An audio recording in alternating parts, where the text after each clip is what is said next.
तो स्टूडेंट्स, पिछले वीडियो में हमने ये देखा था कि अगरबत्ती के क्वेश्चन में हमने ये देखा था कि अगरबत्ती की स्मेल हम लोग कैसे डिटेक्ट करते हैं।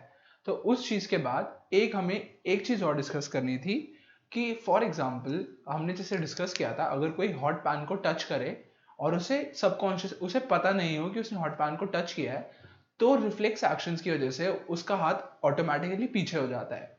बट अब अगर हम एक कैंडल की बात करें और अगर कोई बंदा कैंडल की जो फ्लेम है उसे इंटेंशनली टच करे और उसमें अपनी फिंगर पुट करके रखे, तो ऐसे में क्या होता है? तो इस केस में वो जब फोर्सफुली अपनी फिंगर को फ्लेम में टच कर रहा है, तो वो जो रिफ्लेक्स एक्शंस है उन्हें ओवर परफॉर्म कर रहा है, उन्हें सप्रेस कर रहा है रिफ्लेक्स एक्शंस को। और इस केस में जो उसकी थिंकिंग हो रही है वो स्पाइनल कॉर्ड की बजाय ब्रेन से हो रही है। तो इस केस में वो अपने रिफ्लेक्स एक्शंस को ओवर परफॉर्म कर रहा है।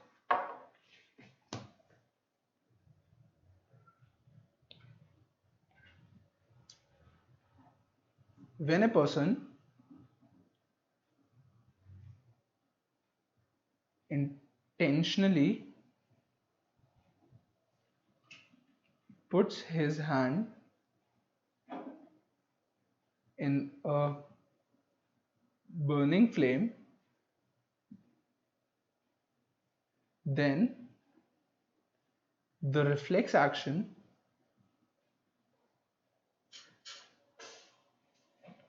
is suppressed and thinking takes place with brain। मतलब जो रिफ्लेक्स एक्शन था स्पाइनल कॉर्ड से वो सप्रेस हो जाता है और जो उसकी थिंकिंग हो रही है वो उसकी ब्रेन से हो रही है। तो this is overriding of this is overriding of reflex action. मतलब अगर हम कॉन्शियस एफर्ट डालें और ब्रेन से, मतलब अगर हम फोर्सफुली चाहें तो हम कुछ रिफ्लेक्स एक्शंस को दबा सकते हैं, जैसे अभी हमने इस केस में डिस्कस किया। ये हमारी एक्स्ट्रा इंफॉर्मेशन के लिए था।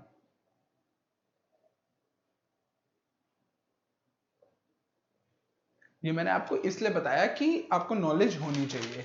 अब जो हम नेक्स्ट चीज पढ़ने वाले हैं, हम पढ़ने वाले हैं कोऑर्डिनेशन इन प्लांट्स। जैसे हमने पिछले वीडियो लेक्चर में देखा था कोऑर्डिनेशन इन एनिमल्स, कि एनिमल्स में कोऑर्डिनेशन हो कैसे रहा है। एनिमल्स में क्या होता है, न्यूरॉन्स होते हैं जो कि इम्पल्स भेजते हैं from receptor to brain and then back to the receptor, और जहां पे हमारा एक्शन परफॉर्म होता है डिपेंडिंग अपॉन द इंस्ट्रक्शन। कि अगर ब्रेन कहता है हाथ हटाओ तो हाथ हटा लेते हैं, अगर ब्रेन कहता है होल्ड करके रखो, जैसे हमने कैंडल के उसमें देखा कि अगर हम इंटेंशनली चाहे तो हम होल्ड करके रख सकते हैं। तो ऐसे हमने देखा कि जो हमारा कंट्रोल एंड कोऑर्डिनेशन है ह्यूमंस में या एनिमल्स में, वो किसके थ्रू हो रहा है? वो नर्व्स के थ्रू हो रहा है, ब्रेन्स के थ्रू हो रहा है, ब्रेन के थ्रू हो रहा है, और मसल्स को इंस्ट्रक्ट करता है, इसके थ्रू हो रहा है। अब हम जो पढ़ेंगे, हम पढ़ेंगे control and coordination in plants, कि प्लांट्स में कंट्रोल और कोऑर्डिनेशन कैसे होता है। तो इस चीज को पढ़ने के लिए पहले हमें यह पता होना चाहिए, plants don't have nervous system. मतलब प्लांट्स के पास नर्वस सिस्टम नहीं होता, और plants also don't have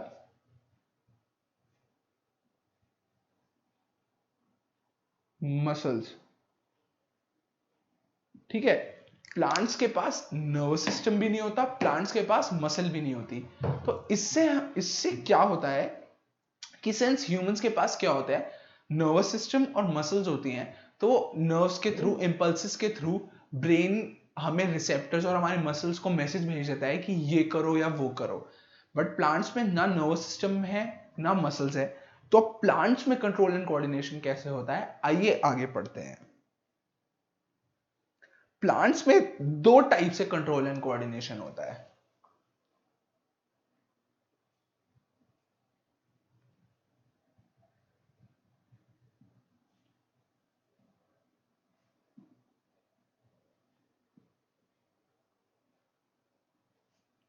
in two ways. ठीक है, कंट्रोल एंड कोऑर्डिनेशन प्लांट्स में दो तरीकों से होता है। पहला, इमीडिएट रिस्पॉन्स टू स्टिमुलाई।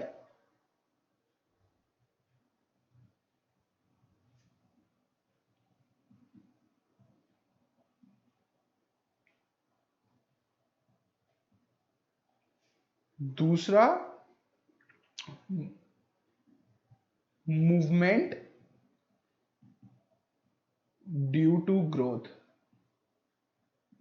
मतलब प्लांट में जो कंट्रोल एंड कोऑर्डिनेशन है वो दो मेथड से हो रहा है। पहला, कि अगर हमारा स्टिमुला है उसकी वजह से, अगर एक्सटर्नल टच है या कुछ है उसकी वजह से, या movement due to growth.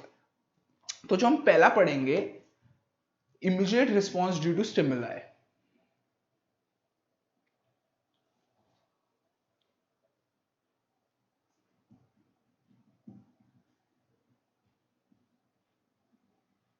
Response due to stimuli में हम क्या पढ़ेंगे कि प्लांट्स में क्या होता है, इलेक्ट्रिकल केमिकल मीन्स से वो कन्वे करता है फ्रॉम सेल टू सेल एक मैसेज। कि मतलब जैसे ह्यूमंस में होता था या एनिमल्स में होता था, हमारे पास नर्व एंडिंग्स होते थे या हमारे पास नर्व सिस्टम होता था जिसमें इलेक्ट्रिकल इंपल्स ट्रांसमिट होती थी न्यूरॉन्स के थ्रू। ऐसे ही प्लांट्स में कैसे होता है, प्लांट्स में होता है इलेक्ट्रिकल केमिकल मीन्स से मैसेज सिग्नल कन्वे होता है from cell to cell.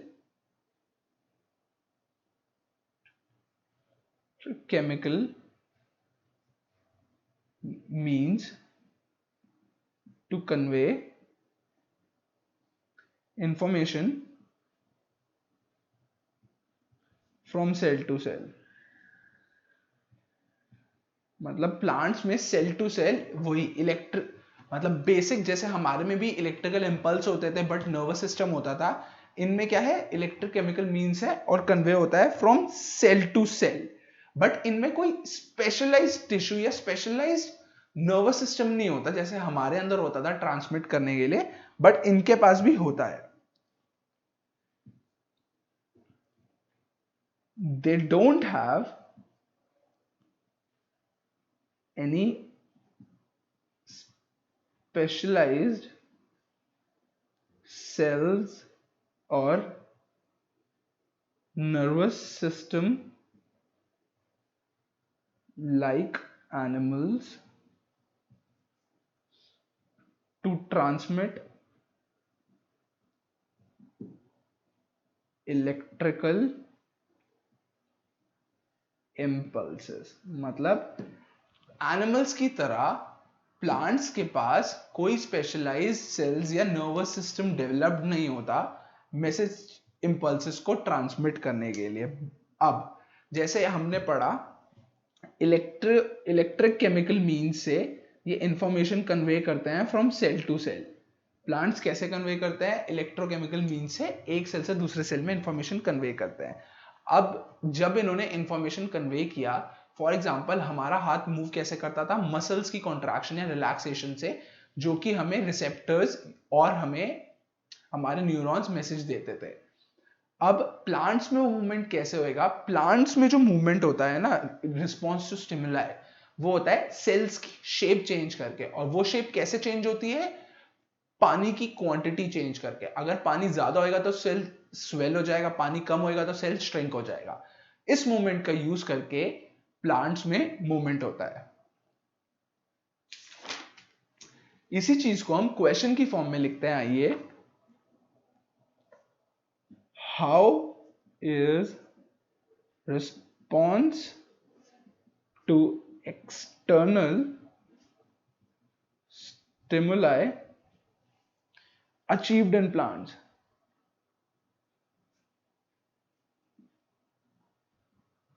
मतलब हाउ इज एक्सटर्नल, जब एक्सटर्नल स्टिमुलाई होता है तो वो रिस्पॉन्स कैसे अचीव होता है प्लांट्स में। आंसर में हम लिखते हैं, plants change shape by changing the amount of water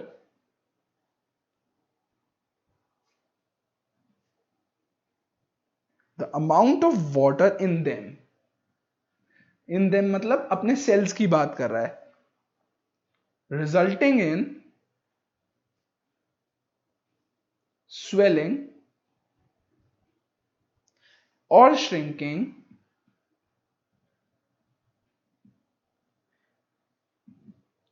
therefore changing the shape and achieving control and coordination। मतलब प्लांट्स पानी का कंटेंट चेंज करते हैं अपने और अपने सेल्स के अंदर, जिससे वो श्रिंक या स्वेल होते हैं, जिससे वो कोऑर्डिनेशन अचीव करते हैं। अब ये वाटर चेंज कैसे होता है, ये हमने ट्रांसपिरेशन या हमने दूसरे लाइफ प्रोसेसेस में हमने पढ़ा हुआ है। नेक्स्ट जो हमारे पास है, हमने पहला देखा, पहली जो मूवमेंट था वो था इमीडिएट रिस्पॉन्स टू स्टिमुलाई, जो कि हमने देख लिया। जैसे टच मी नॉट प्लांट है, वो एकदम से बंद हो जाता है अगर आप उसे छूते हैं, तो ये है इमीडिएट रिस्पॉन्स टू स्टिमुलाई। दूसरा है हमारा मूवमेंट ड्यू टू ग्रोथ। अब हम दूसरा टॉपिक कवर कर रहे हैं जो कि है movement due to growth.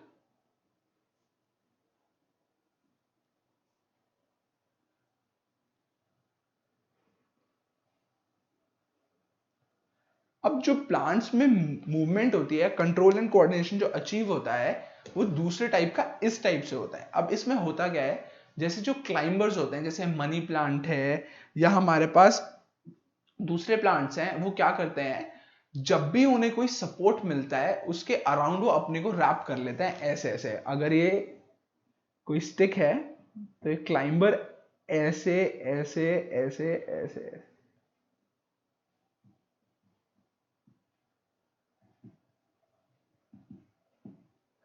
Stick को हम सपोर्ट भी लिख सकते हैं।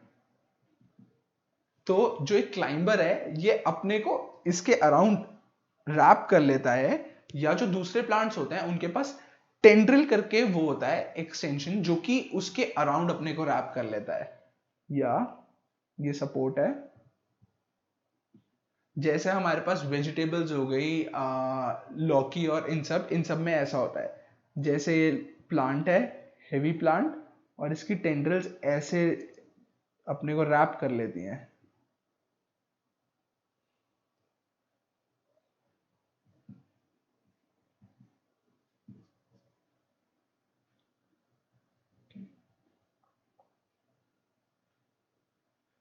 ये टेंड्रिल्स, यहाँ पे टेंड्रिल्स नया टर्म है इसलिए मैंने इसे स्टार्ट कर दिया। टेंड्रिल्स क्या होते हैं, टेंड्रिल्स को जैसे ही कोई सपोर्ट मिलता है तो ये उसके अराउंड ग्रो करना शुरू कर देते हैं। तो ये वाली मूवमेंट क्या हो गई, ये वाली मूवमेंट हो गई मूवमेंट ड्यू टू ग्रोथ। मतलब टेंड्रिल ग्रो किया सपोर्ट के अराउंड, thus हमें मूवमेंट अचीव हुई। अब इसी चीज को आगे पढ़ने के लिए हमने एक एक्सपेरिमेंट डिजाइन किया। इस एक्सपेरिमेंट में हमने क्या देखा, इस एक्सपेरिमेंट में हमने ये देखा कि फॉर एग्जाम्पल अगर कोई भी एक प्लांट आपके पास धूप में रखा हो, तो हमने ये चीज देखी है, अगर सनलाइट की डायरेक्शन सिर्फ लेफ्ट साइड से आ रही है तो प्लांट लेफ्ट साइड की तरफ ग्रो करना शुरू कर देता है। अगर सनलाइट की डायरेक्शन राइट साइड से आ रही है तो प्लांट राइट साइड की तरफ ग्रो करना शुरू कर देता है। अब ये चीज कैसे होती है, और ये चीज कि प्लांट एक डायरेक्शन में क्यों मूव करनी शुरू कर देता है या क्यों ग्रो करना शुरू कर देता है, ये हम पढ़ेंगे प्लांट हार्मोन्स में। बट इस चीज को पढ़ने से पहले बुक में हमें एक एक्टिविटी दी हुई है, आइए उस एक्टिविटी को डिस्कस करते हैं। उस एक्टिविटी में इन्होंने ये बोला हुआ है कि हम एक कार्डबोर्ड बॉक्स में एक प्लांट को बंद कर देंगे और उस कार्डबोर्ड बॉक्स में हम एक डायरेक्शन में छेद कर देंगे जिससे सनलाइट एंटर करना शुरू कर देगी। फिर हमने उसमें यह देखा कि प्लांट सनलाइट की डायरेक्शन में मूव करना शुरू कर देता है। तो एक्सपेरिमेंट में ओवरऑल इन्होंने ये बताया है कि अगर हम एक बड़ा कार्डबोर्ड बॉक्स लें और इसमें ऐसे हमने प्लेटफॉर्म्स क्रिएट कर दिए और यहां पे हमने प्लांट रख दिया,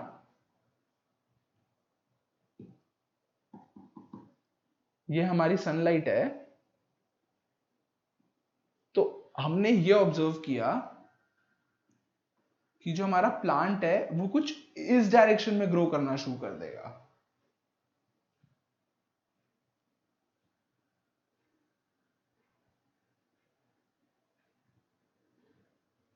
प्लांट हमारा कुछ ऐसे ग्रो करना शुरू कर देगा।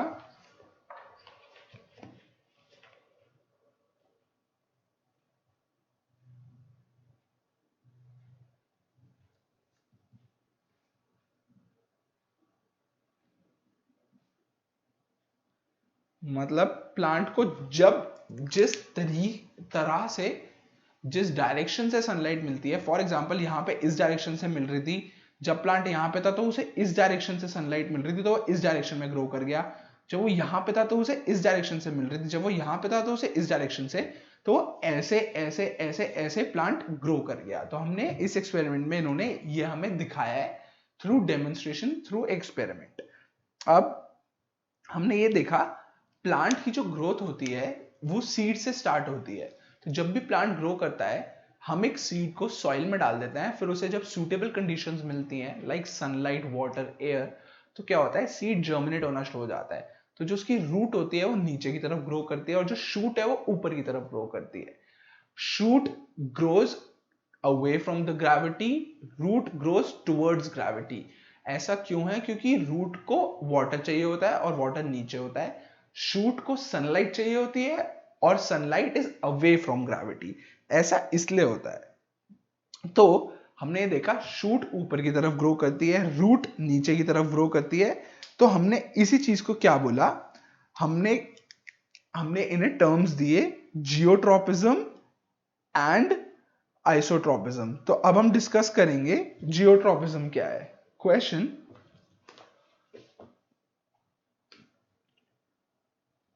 What is geotropism?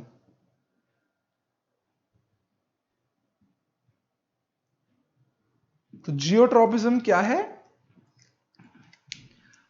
जो कि जैसे रूट ग्रो करती है टुवर्ड्स अर्थ और शूट ग्रो करती है away from earth, this is geotropism. जो कि अर्थ की ग्रेविटी के टुवर्ड्स ग्रो कर रही है और अर्थ की ग्रेविटी के अगेंस्ट ग्रो कर रही है। आंसर में लिखते हैं plants show tropism in response to stimuli.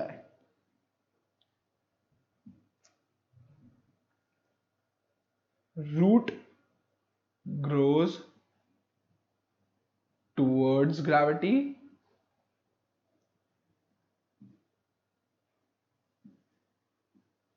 and shoot grows away from gravity.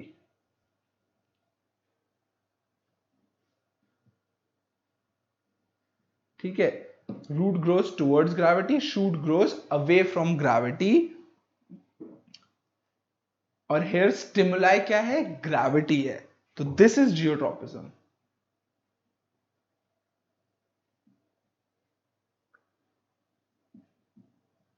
ऐसे ही हाइड्रोट्रॉपिज्म क्या होता है?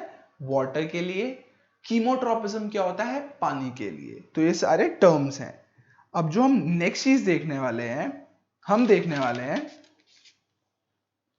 कि इंपल्स ट्रांसफर कैसे होता है। ये चीज हमने ऑलरेडी देख ली। ह्यूमंस में नर्वस सिस्टम होता है और न्यूरॉन्स के थ्रू होता है। प्लांट्स में सेल टू सेल होता है थ्रू इलेक्ट्रोकेमिकल मींस। अब हम देख रहे हैं कि जब मैसेज ट्रांसफर होता है इस चीज का ड्रॉबैक क्या है, कि जब हमारे पास स्पेशलाइज सेल्स है, फॉर एग्जांपल अगर मेरे हाथ कोई भी गर्म चीज को टच करता है और मैं उसे फोर्सफुली टच करते हुए रखता हूं, तो वाले जो न्यूरॉन है उनमें कॉन्स्टेंटली एक मैसेज जाता है कि he is touching a hot object. फिर अब अगर मैं एकदम से अपना हाथ ठंडी चीज पे रखता हूं तो मुझे थोड़ी देर तक वो सेंसेशन नहीं आती। ऐसा क्यों है? क्योंकि जो हॉटनेस वाला मैसेज है, वो जो इम्पल्स है, वो थोड़े टाइम मेरे न्यूरॉन्स में स्टोर्ड रहता है और न्यूरॉन्स को टाइम लगता है रीसेट होने में। तो इसी की वजह से एक लेटेंसी आ जाती है। इस लेटेंसी की वजह से मुझे एकदम से कोल्डनेस वाली फीलिंग नहीं आती है, सेंसेशन नहीं आ पाती और मेरे रिसेप्टर्स मुझे एकदम से वो कोल्ड वाला मैसेज नहीं दे पाते, मेरे ब्रेन तक वो मैसेज फॉरवर्ड नहीं कर पाते। तो आइए इसको लिखते हैं ड्रॉबैक्स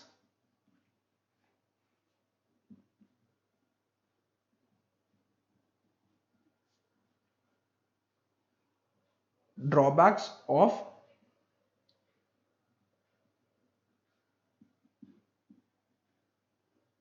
ड्रॉबैक्स में क्या आ जाएगा, once an electrical signal is generated once an electrical signal is generated, the cell takes some time to reset. Cell takes time to reset, इसे आप लेटेंसी भी कह सकते हो। ये लेटेंसी कंप्यूटर साइंस का टर्म होता है, बट इस केस में हम यूज कर सकते हैं कि सेल को रीसेट होने में टाइम लगता है। जैसे मैंने आपको एग्जांपल समझाया, हॉट स्टोव को टच करते रहो, उसके बाद कोल्ड आइस को टच करोगे तो एकदम थोड़ी देर बाद पता चलता है। और जो इसका सेकेंड ड्रॉबैक है, every cell can not be connected to nervous system.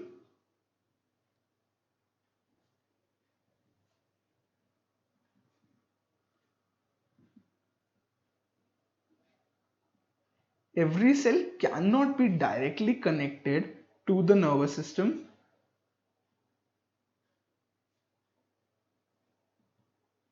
मतलब नर्वस सिस्टम से हर सेल डायरेक्टली कनेक्ट नहीं हो सकता, तो इसलिए हर सेल तक मैसेज जा भी नहीं सकता। ये हो गए हमारे ड्रॉबैक्स। अब इस चीज को ओवरकम करने के लिए हमारी बॉडीज में और क्या होता है, हमारी बॉडीज में हॉर्मोन्स के थ्रू भी हमारे मैसेज ट्रांसफर्स होते हैं। हमारी बॉडी में भी होते हैं और प्लांट्स में भी होता है। मतलब कंट्रोल एंड कोऑर्डिनेशन प्लांट्स और एनिमल्स में पहले तो ये इंपल्स के थ्रू हुआ या मैसेज सिग्नल के थ्रू हुआ, इलेक्ट्रिकल इंपल्स के थ्रू हमने पढ़ लिया। अब जो हम सेकेंड चीज पढ़ने वाले हैं वो हम पढ़ने वाले हैं हॉर्मोन्स के थ्रू। तो control and coordination in plants with hormones.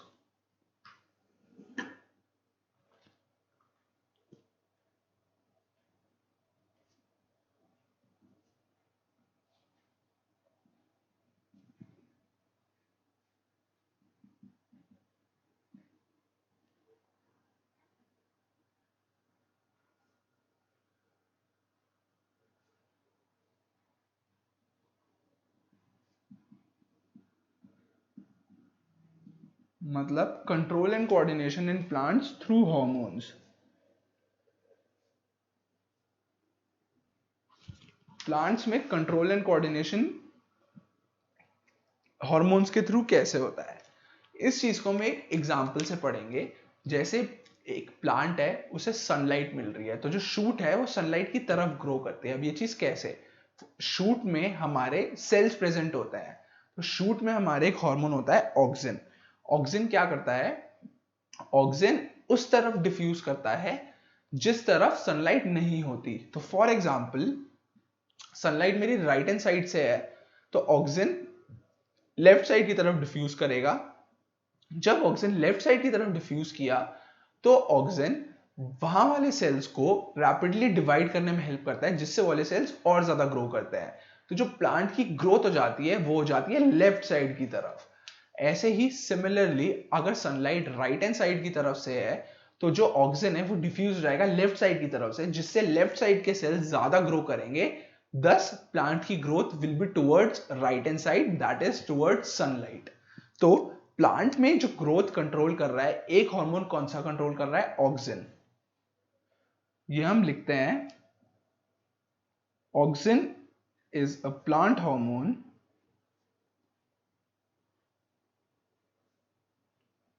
which controls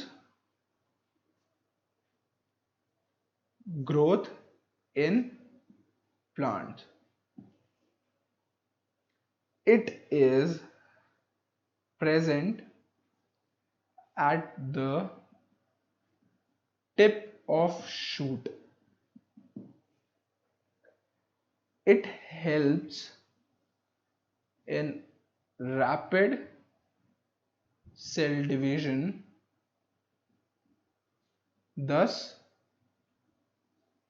helps the plant to grow. मतलब जो ऑक्सिन है ये सेल की रैपिड डिवीजन में हेल्प करता है और 10 प्लांट को ग्रो करने में हेल्प करता है। अब question, how does a plant grow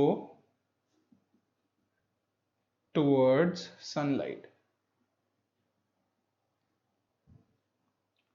plant sunlight की तरफ कैसे ग्रो करता है? Auxin is a plant hormone responsible for this growth.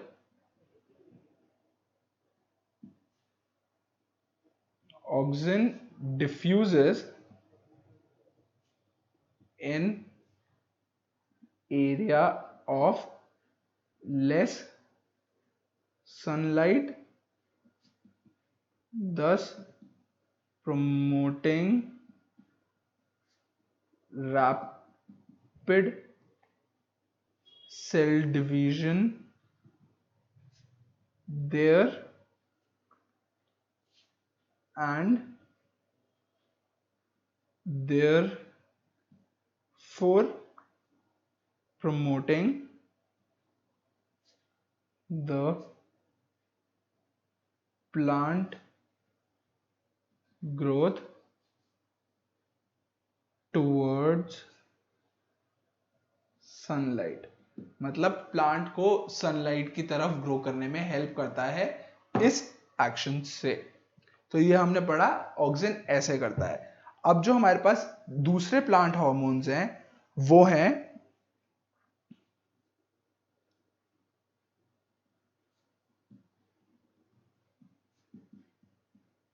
ये वाले प्लांट हार्मोन्स इतने इंपॉर्टेंट नहीं है for exam point of view, but auxin के ऊपर जनरली हमेशा क्वेश्चन आता है। जैसे हमारे पास है gibberellins,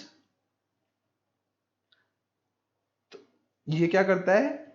helps in growth of stem. फिर जो हमारे पास दूसरा है वो है साइटोकिनिन्स, हेल्प्स इन सेल डिवीजन। अब साइटोकिनिन कहां पे प्रेजेंट होगा? जहां पे सेल डिवीजन ज्यादा चाहिए, जैसे हमें फ्रूट्स में चाहिए, सीड्स में चाहिए, तो वहां पे साइटोकिनिन की क्वांटिटी ज्यादा होगी।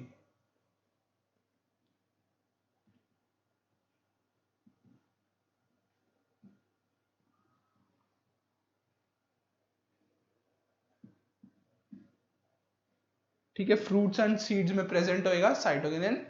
अब जो थर्ड है एक, ये क्या करता है?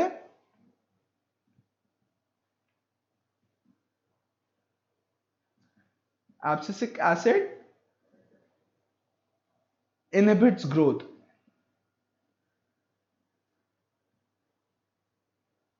इनहिबिट्स ग्रोथ, तो ग्रोथ क्यों स्टॉप करनी है? जैसे विल्डिंग ऑफ लीव्स में हेल्प करता है।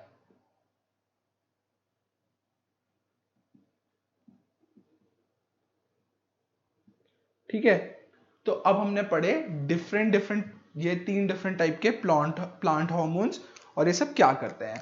तो ये हमारा टॉपिक कवर करता है प्लांट हार्मोन्स का। इसके बाद जो हम नेक्स्ट पढ़ेंगे, हम पढ़ेंगे एनिमल हार्मोन्स या हार्मोन इन एनिमल्स। बट उस चीज को पढ़ने से पहले आइए पहले इंटेक्स क्वेश्चंस डिस्कस कर लेते हैं। पहला इंटेक्स क्वेश्चन है पेज नंबर 122। पहला इंडेक्स क्वेश्चन है व्हाट आर प्लांट हार्मोन्स। तो प्लांट हार्मोन्स क्या है? केमिकल सब्सटेंस जो कि प्लांट की ग्रोथ को कंट्रोल करते हैं या प्लांट की कंट्रोल एंड कोऑर्डिनेशन में हेल्प करते हैं। तो प्लांट हार्मोन्स के फिर इसके बाद आप एग्जांपल दे दो, this will complete our answer. The chemical substance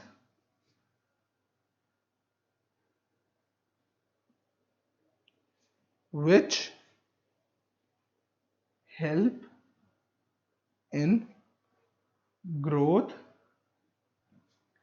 development,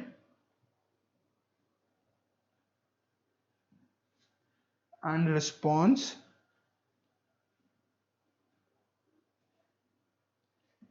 in plant are called plant hormones.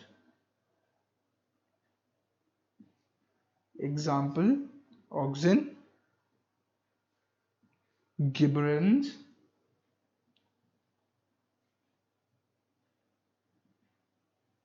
cytokine, cytokinins, etc. ठीक है, तो ये सारे क्या हैं? ये सारे प्लांट हॉर्मोन्स हैं जो कि हमें कंट्रोल एंड कोऑर्डिनेशन, ग्रोथ वगैरह में हेल्प करते हैं। सेकंड क्वेश्चन है हमारा, how is the movement of leaves of sensitive plant different from movement of shoot towards light? ये क्या पूछ रहा है कि movement of shoot towards light और मूवमेंट ऑफ लीव्स में क्या फर्क है। मतलब जब मूवमेंट, जैसे टच मी नॉट प्लांट की जो लीव्स हैं उसके मूवमेंट और movement of shoot towards light में कैसे फर्क है। Movement of shoot towards light हमारा ऑक्सिन करा रहा है और वो हार्मोन पे मूवमेंट डिपेंड कर रहा है, और जो मूवमेंट ऑफ लीव्स है सेंसिटिव प्लांट का, वो हमारा एक्सटर्नल रिस्पॉन्स टू स्टिमुलाई है, जो कि हमारा हो रहा है वाटर कंटेंट चेंज होने से, और जो दूसरा मूवमेंट है वो हमारा हार्मोन्स की वजह से हो रहा है। The movement of leaves of a touch me not plant is due to response due to external stimuli where the movement is achieved through change in water content and movement of shoot towards sunlight is hormonal movement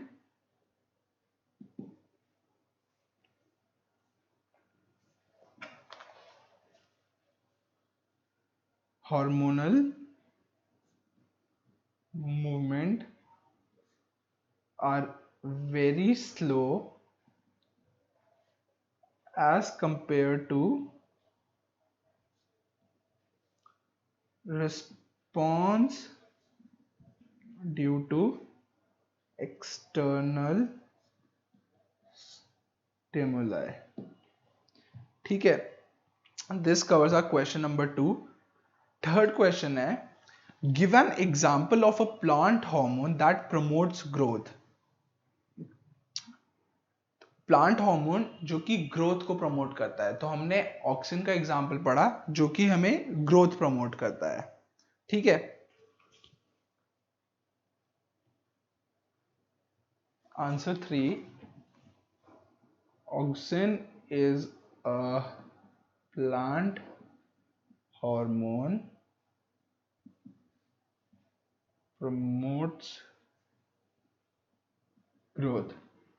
auxin क्या है? Plant hormone जो कि हमें growth promote करता है। Question number 4, how do auxin promote growth of a tendril around a support? जैसे हमने auxin का पढ़ा था, ऑक्सिन शूट की ग्रोथ प्रमोट करता है किसकी तरफ? सनलाइट की तरफ। ऐसे ही अगर टेंड्रिल है तो टेंड्रिल की वो ग्रोथ कैसे प्रमोट करता है? Towards a support. For example, हमारे पास ये प्लांट की स्टेम है जो कि ग्रो कर रही है और यहाँ पे हमारे पास सपोर्ट है। होता क्या है, जो टेंड्रिल है जैसे ही वो कांटेक्ट में आती है, किसके कांटेक्ट में आती है? सपोर्ट के।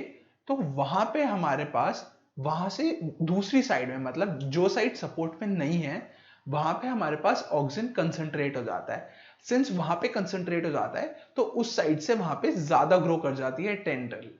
दस वो इस डायरेक्शन में ग्रो करती है उसका एक्शन कि वो सपोर्ट के अराउंड ग्रो करनी शुरू करती है। ये मैं आपको डायग्राम के थ्रू समझाता हूं। फॉर एग्जाम्पल ये मेरे पास स्टेम है, ये मेरे पास सपोर्ट है, और ये मेरे पास टेंड्रिल है।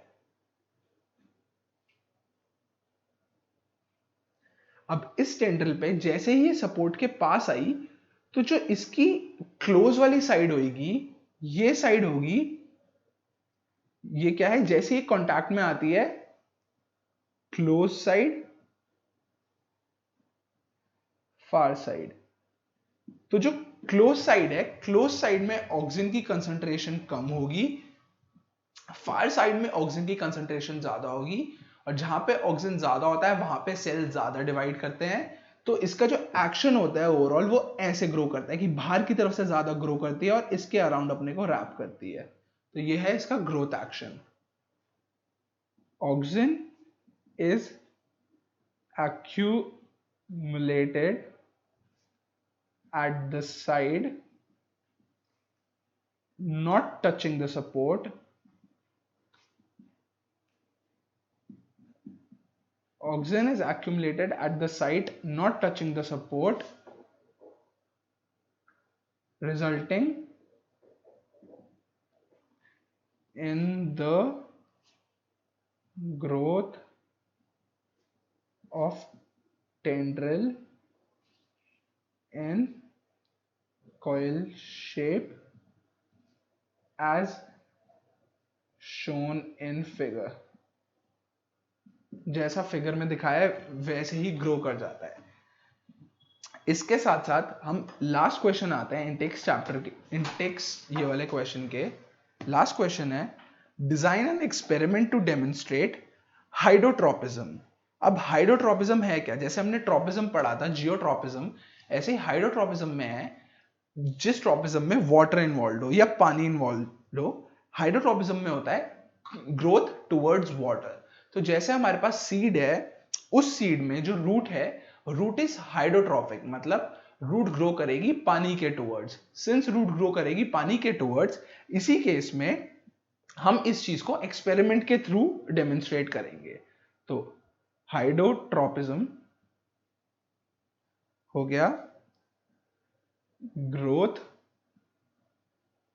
Towards water. अब हम इस एक्सपेरिमेंट में ये दिखाएंगे कि जो सीड की रूट है वो पानी के टुवर्ड्स ग्रो करती है। तो अब हम एक सीड लेंगे और उसे एक कंटेनर में सैंड पहले फिल करेंगे।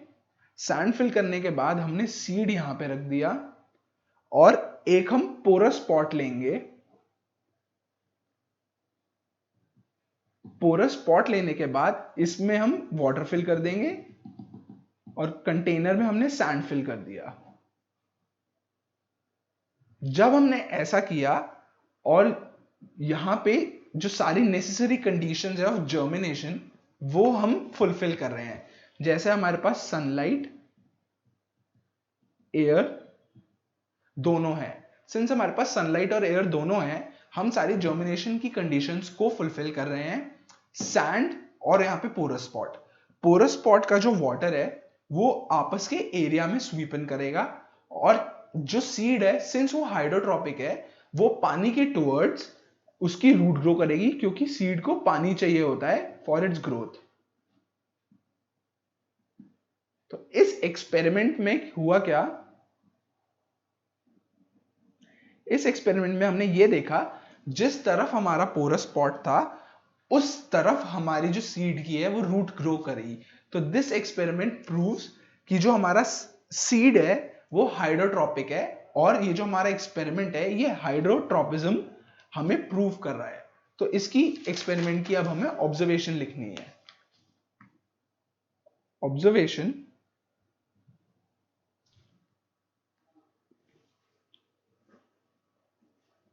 root grows towards porous pot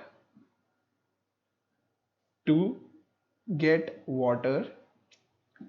Root grows towards porous pot to get water. This shows hydrotrophic movement in roots.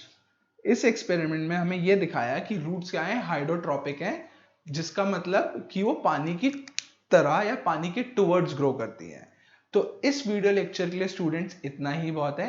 अगले वीडियो लेक्चर में हमने जैसे इस वीडियो लेक्चर में control and coordination in plants through hormones पढ़ा, next video में हम control and coordination किसके थ्रू पढ़ेंगे, हार्मोन्स इन एनिमल्स पढ़ेंगे। Thank you students for listening. कोई भी डाउट हो तो आप कमेंट या चैट बॉक्स के थ्रू पूछ सकते हैं। Thank you very much.